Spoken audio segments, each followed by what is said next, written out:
Welcome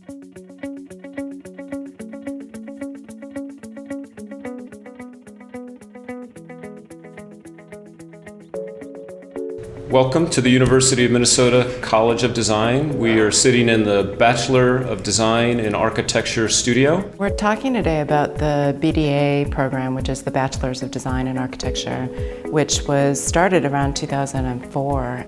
There was just a lot of things in the air that were starting to test the boundaries of what architecture as a traditional discipline was. And this is what's happening in the marketplace. When you look at the big firms, many of them started as architecture firms, but they're all multidisciplinary firms now. And in fact, some of their fastest growing areas of services for clients are in strategic thinking and design thinking before the clients ever arrive at needing to do a building.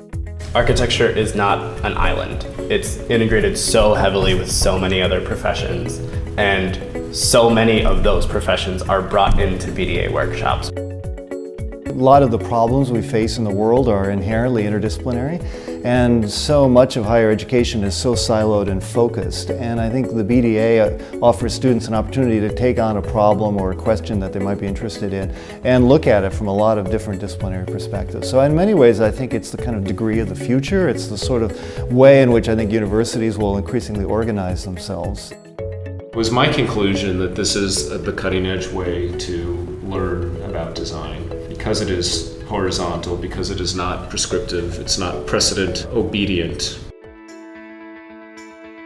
In this BFA Studio, everything in here is designed to be taken out. It's designed to be changed. It's the same idea as the curriculum in sort of a physical built form.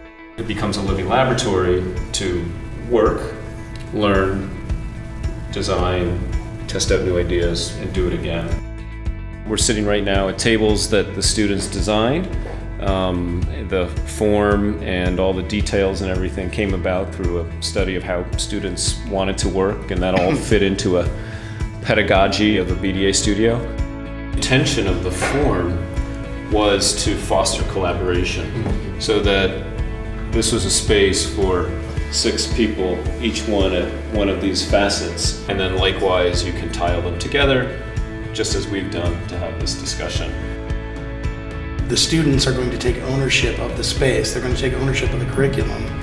So it's this really pervasive thought that everything that is about the BDA is about pushing and driving and changing to make sure that there isn't stagnancy.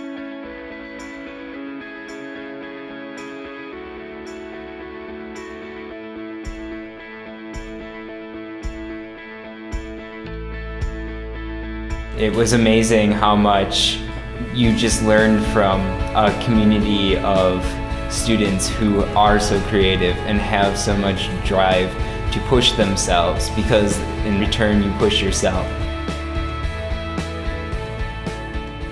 There was a workshop that I took during my last year that was focusing on educational space design, and the professor who taught that was able to coordinate working with an actual elementary school and an actual building at the university. And we went and we sat down with the principal and some of the teachers. We sat down with university faculty, and it really put a face to an all too often hypothetical project. We did work for Community Gardens, which is a large movement in Minneapolis, to bring food back to a local sourcing thing and get rid of some of that interdependency on systems in place that aren't necessarily inside of the control of the individual. We're thinking about who we want to become as people, and I think that that shows in every single workshop that we go into. We get a lot of great opportunities that come to the College of Design or the School of Architecture. If somebody wants a little free library for a really innovative health clinic, or we have a museum designer that would love to teach a class but not a whole semester-long studio on just exhibit design. There's so much talent out in the community that the BDA leverages, so brings in people who are doing these kinds of things in their offices or are interested in exploring them, but it enables us to connect students to this work, as well as I think it takes advantage of the fact that we're in a research university and that faculty's research can then be brought into a BDA workshop. The BDA has influenced the way in which we can think about architecture, which is that it, I think, is more than just doing buildings. It's actually conceiving of possible futures. futures.